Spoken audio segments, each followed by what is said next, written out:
Praise the lord. దేవుడు ఈరోజు మనకు అనుగ్రహించిన మాటలు, హృదయ శుద్ధికి కలిగి జీవించడం అంటే దేవునికి ఎంతో ఇష్టం. ఎటువంటి కల్మషం లేకుండా, దోషం లేకుండా యథార్థంగా జీవించడం, ఇవే దేవుడు మన నుండి కోరుకునేది. రెండు మనస్తత్వాలు లేకుండా నీ భక్తి జీవితంలో, తలంపులలో ఒకటే రీతిగా నీవు జీవించాలి. దేవునిపైన, నీతి న్యాయాలపైన నీ మనస్సును లగ్నం చేసుకోవాలి. మన జీవితంలో బయటి విషయాలలో మాత్రమే మనం శుద్ధిగా ఉంటే సరిపోదు, కానీ మన అంతరంగంలో కూడా మనం పవిత్రత కలిగి జీవించాలని దేవుడు కోరుకుంటున్నాడు. పాపులమైన మన కోసం యేసుప్రభువారు తానే బలి అయినందువల్ల మన అంతరంగాన్ని శుద్ధి చేశాడు. ఇప్పుడు విశ్వాసులమైన మనము వెలుగులో నడుచుకుంటూ ఇది తప్పు అని దేవుడు మనకు చూపించిన ప్రతిదాన్ని మనం విసర్జించాలి.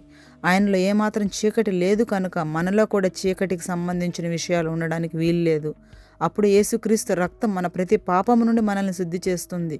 కనుక ప్రభుకి ఇష్టమైన విధంగా హృదయ శుద్ధిని కలిగి జీవిద్దాం. అట్టి కృప దేవుడు అందరికీ అనుగ్రహించును గాక. ఆమేన్.